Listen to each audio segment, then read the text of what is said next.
Happy Friday, newsies. It is I, Becca Lori Hector, here with your next installment of Neurodiversity Newsstand. So welcome back to the channel, you guys. If you're new to the channel, I hope by the end of today you will have given me a thumbs up and subscribed.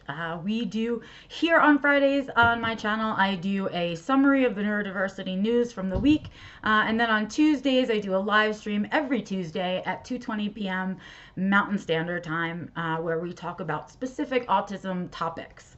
But in any case, here we are at Neurodiversity Newsstand. So welcome back, you guys that are coming back. Welcome to the new people. Here we are in the first week of May. Isn't it crazy? I was just thinking back to like, what were the last few things that I did before this whole quarantine began? Like, sorry, cat distraction. Yeah, I was like wondering, what were the last few items that I did? Well, right before the whole thing went down, you know, sort of, I guess it was March-ish, right? It feels like that. That's how I feel like about everything. I think it was like that base. But it was in March-ish, I guess. And it was coming up on a lot of travel for me. So I was feeling really anxious. Travel was coming up. I had stuff to do. April was coming, all of that jazz. And I look back and I go, wow, I can't remember what the last thing was that I did outside of the house, which is crazy. I mean, I know I go out now on occasion, right, to the grocery store or whatever, but, you know, before we were locked down, what was the thing that I did? So I'm wondering, can you guys remember what the last thing was that you did before this lockdown happened? And what are some of the things like you were glad you got done, or what are some of the things that you're glad you didn't do, you know? I've been trying to think about it that way, because I feel like everybody's kind of getting ready for us to somehow like lift this lockdown and for it all to be gone. But I just today saw something in the news about the second wave in Hong Kong. And so I'm kind of like, I don't want to be part of the first wave of people that leaves their house. I'm going to wait that out and let some other people check out what's going on out there. Wait a little more time before I'm just, you know, a month is not enough is what I say. Well, in any case, so that's the stuff I've been thinking about. I had a crazy week this week of just, meetings, changing meetings, canceling meetings, moving things around. And I also had an exciting week because I made kind of a big announcement this week, you guys. I have put out the next phase of the courses and stuff that I want to build for you guys. So remember I had talked about wanting to do, I'm sorry, I'm freezing right now. I had talked about wanting to do a course for you guys online that was virtual and affordable, so you guys could begin to go on this personal journey, this personal development journey that I'm on myself and that I'm looking forward to sharing and teaching with you guys. So I had done a webinar back in April on the 18th where I talked about self-defined living, which is the tool that I've created for personal development for autistics. And I did that like an intro webinar about what it is, how I got where I am, and that kind of stuff. And now I am starting the virtual course, which is going to be a 3-unit course. So there'll be 3 units that make it up.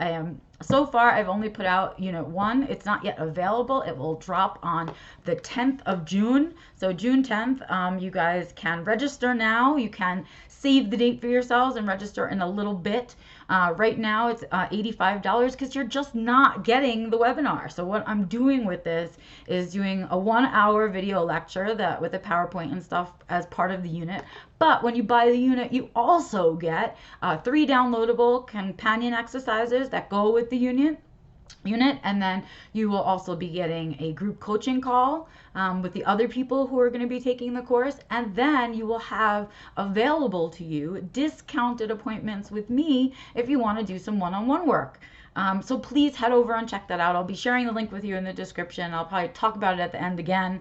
But head over there and keep your eyes open. If you think you'd be interested in the 3 units or more than 1 unit, at least keep your eyes open, because I hope to be working this weekend and early next week on getting the other 2 units up. And when I do that, there'll be packages available for if you want more than just 1 unit. So if you already bought unit 1, don't worry. I'll figure out how to discount you if you want to buy into the other parts. But I wanted to get it up and out before you guys were unexcited or you forgot about the webinar and you forgot what all the work that we did. So I got it up. It's ready. You can register now.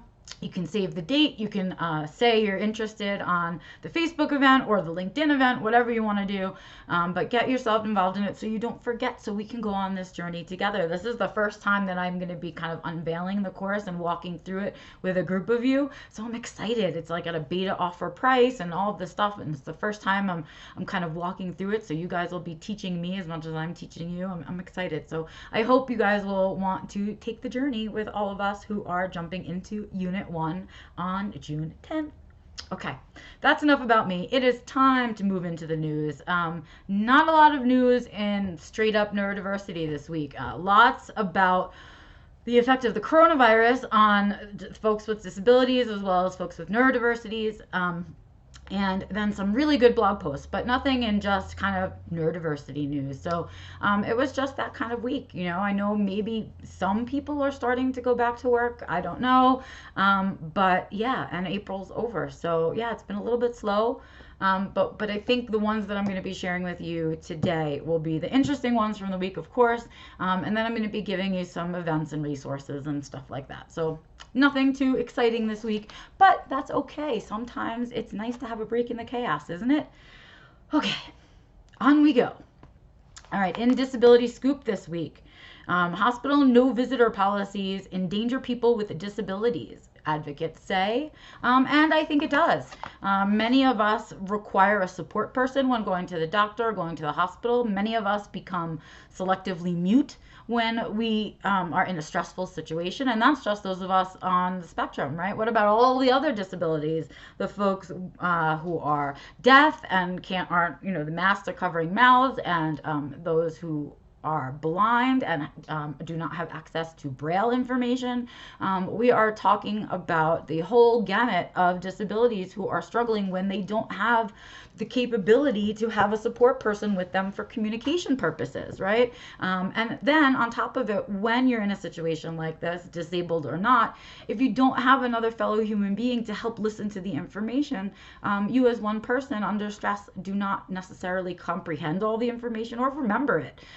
So yeah, it is kind of dangerous. I mean, we get the science behind why they're asking for it, but I think there needs to be some thoughts about exceptions for those of us who truly need a support person when we're in a medical situation. So I think we need to think about some of that piece. So it's a great article, talks about all of that. Again, it was in Disability Scoop.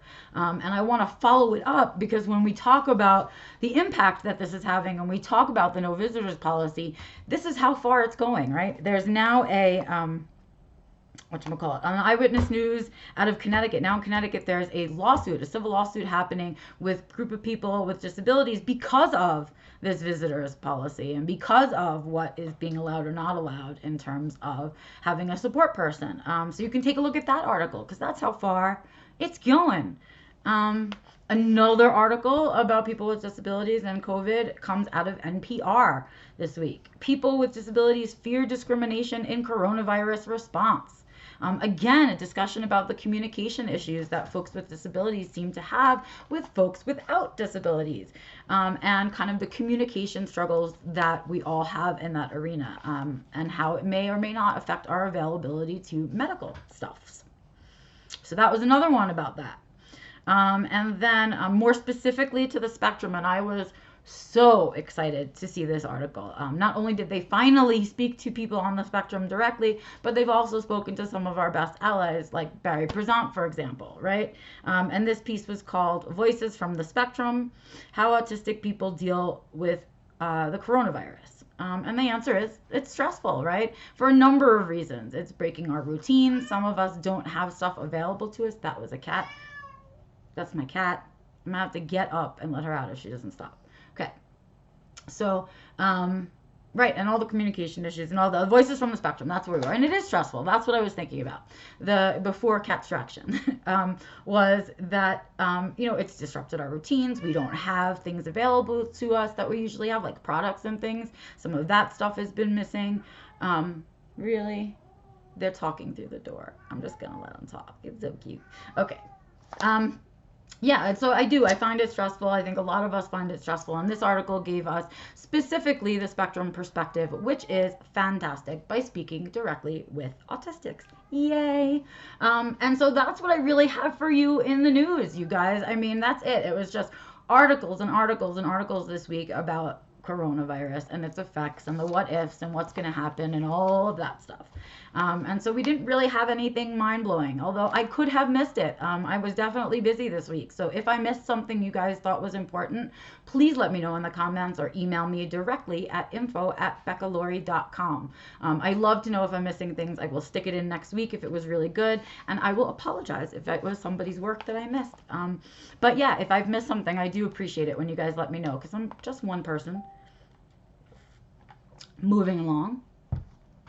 I want to do a giant shout out to Autistic Pride Mama, who is Amanda Buckland. Congratulations, Amanda. Her first written piece in Neuroclastic this week, and it was great. It was received so well, Amanda. I hope you saw how many times it was shared and how many people were having conversations because of it. Congratulations, girl, on getting your work out there. I am so proud of you. I hope you can hear this shout out from long and far. If you guys have not read her article in Neuroclastic, it is called "If My Child's Autistic, Does That Mean I Am Too?" And her answer to that is quite possibly. And she tells her story about what it was like to get diagnosed and how different it is to raise an autistic child once you know you're autistic too. So yay, congratulations, Amanda. I hope you can hear and feel my vibes. I hope it gets shared even more. And I hope folks continue to read your work and you continue to write, would you? Okay, moving along. Another fellow newsie, Haley Moss, appeared in StarTrek.com this week. She wrote a great article called "For Autistic People, Star Trek Can Be a Lens to the World."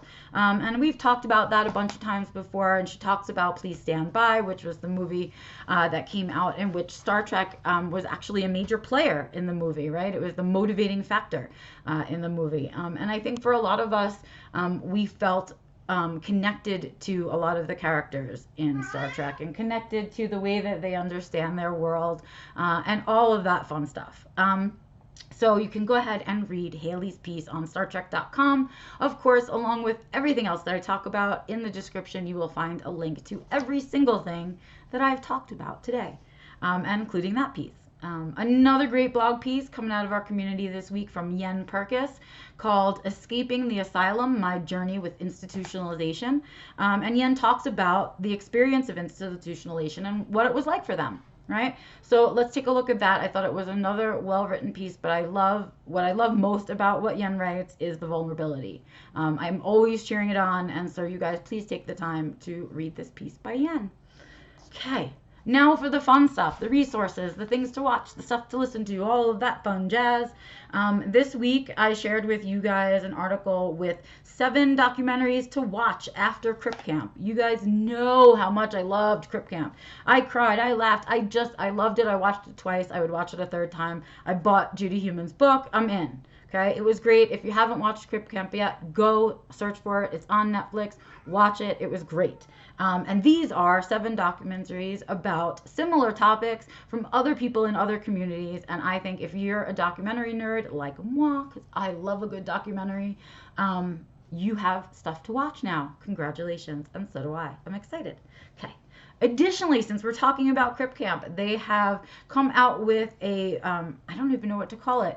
It's a virtual summer camp, essentially, virtual Crip Camp, where every week they're going to be having a disability speaker speaking about their specific disability, their experience as a disability advocate. As I am happy to share, the autistic human being who is going to be representing our community during Crip Camp is our wonderful Julia Bascom from ASAN. So I'm looking forward to her because I love watching her speak. She gives me goosebumps every time she speaks. I think she's an excellent speaker. So I hope you heard my shout out, Julia. Congratulations to you on scoring this gig because I'm excited to see you, but I'm excited to see everybody else.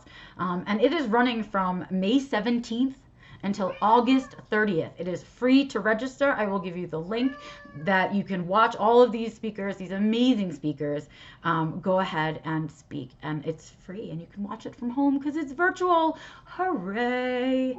So I hope you guys enjoy that. I am going to wrap it up with my dogs barking in the background because my husband just got home. And I am going to wrap it up with my stuff for this week. Nothing too exciting to talk about this week. I did drop the May installment of Asking Spectrum Women on the Spectrum Women Magazine YouTube channel, and I will give you a link to that. I do a monthly Q&A for them where I answer your questions that month. And so if you're interested and you'd like to hear the questions and the answers, you can go ahead and watch that installment, and you can go back and watch the other ones before it. I've been doing it for quite some time now. So yeah, check them out. I will give you the link to that. And then lastly, just another reminder that yay for Unit 1.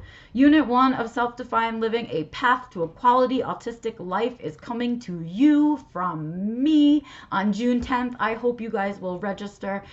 If you are signed up for my newsletter, which you can do on my website, beccalaurie.com, there will be discounts coming just to newsletter recipients. So go ahead and register yourself because the June installment of Monthly Musings will have a discount in it for newsletter subscribers to Unit 1. Stepping forward. That's what it is. This is about taking those beginning steps forward. What are they? How do I do it? Get me started back. That is Unit 1. Come join me. You will have access to me as well, and I will help walk you through this journey. Yay! I'm so excited. I hope to see some of you register, but more than anything, I hope to see you guys being active and happy and polite in Neurodiversity Newsstand, the groups, and I hope you're having an amazing day, and I hope that continues into your amazing weekend. I, myself, we have some crappy weather coming up this weekend, so I'm going to take advantage of today's sunshine and sit outside with the dogs for a bit, and then I'm going to hope to do some writing this weekend. I hope you guys have a good one. That's it for me here this week with Neurodiversity Newsstand. I will see you next Friday with the next installment of Neurodiversity Newsstand. And of course, if that's too long for you to wait, you can catch me live on Tuesdays at 2:20 p.m. Mountain Standard Time right here on this channel where I do Becca's Backyard Live. All right, guys, that's it for me. I'll see you next week. I am running out of voice and I am running out of saliva. So I will see you next Friday. All right, bye.